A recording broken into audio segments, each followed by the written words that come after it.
अस्सलाम वालेकुम। अल्लाहुम्मा सल्लि अला मुहम्मद व अला आलि मुहम्मद। इतर तस्खीर महबूब, आप चाहते हैं कि आपकी इज़्ज़त रुतबे और यहाँ जिस जगह के ऊपर आप लोग जाएँ वहाँ पे लोग जो हैं वो आपकी रिस्पेक्ट करें, इज़्ज़त करें, आपका मुकाम बड़ी जल्दी बन जाए। यहाँ आप लोगों की कोई ख्वाहिश है, काम है दूसरों से और आप चाहते हैं कि लोग आपके काम को फ़ौरन कर दें, या आपका महबूब आपसे नाराज़ है और आप उसको मनाना चाह रहे हैं और आप चाहते हैं कि आपकी तस्खीर और ऑरा जो है उसकी स्ट्रेंथनिंग बढ़ जाए स्पिरिचुअली तौर के ऊपर, तो इतर तस्खीर महबूब हमारे इदारे की जानिब से zanjani.pk के ऊपर अवेलेबल है। मंगवाने के लिए आप लोग मेरी वेबसाइट zanjani.pk को विजिट कीजिए।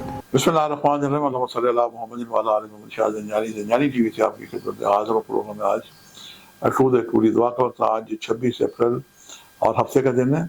सबसे पहले हम देखते हैं कि आज मैंने आपके लिए कबूली दुआ के कौन से वक्त निकालने की साथ रखी है।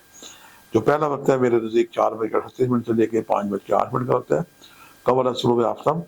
और दूसरा वक्त है दोपहर 12:40 से लेकर 1:10 का वक्त है।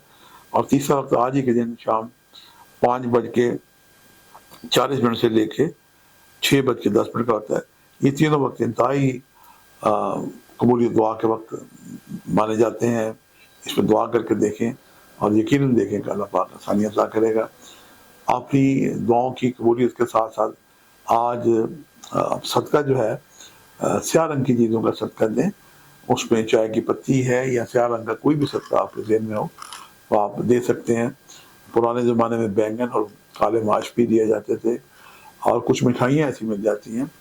बुज़ुर्ग लोग और जो बुलंद बाबे हैं जिन्होंने काले कपड़े पहने होते हैं उनकी भी दिलजोई करें, उनकी भी खिदमत करें। घर के बुज़ुर्ग हैं तो उनके पास बैठ कर वक्त गुजारें। और अगर वो दुनिया से चले गए तो उनके अजीज़ कार के पास जाके उनकी मदद करें, उनसे पूछें कि आज को किस चीज़ की ज़रूरत है। यकीनन इस उसके अमल से खैर और बरकत पाएंगे। अल्लाह ताला के एक नाम है या रज़ा को, इसे यूं पढ़े या रज़ा को, या रब या रज़ा को 313 दफ़ा पढ़ा कर या रज़ा मसंतोषी पढ़ के दुआ करें। अल्लाह पाक आपको बेहतरीन रिज़्क़ अता करेगा। वो भी अता करेगा जिसके आप मुस्तहिक़ हैं और वो भी अता करेगा जिसके आप मुस्तहिक़ नहीं है। मौला कायनात अमीरुल मोमिनीन फरमाते हैं कि जो साइल आपसे फरियाद कर रहा हो, मांग रहा हो, अगर आप समझते हैं कि वो मुस्तहिक़ है तो उसकी भी खिदमत करें, और अगर आप ये समझते हैं कि मुस्तहिक़ नहीं है उसकी भी खिदमत करें, तो अल्लाह ताला आपको वो भी अता करेगा जिसके आप मुस्तहिक़ नहीं है। आपसे मुलाकात का सिलसिला जारी रहेगा। आज के लिए इतनी इजाज़त दीजिएगा। बशर्ते ज़िंदगी का एक नए प्रोग्राम के साथ मुलाकात होगी। खुदा हाफ़िज़।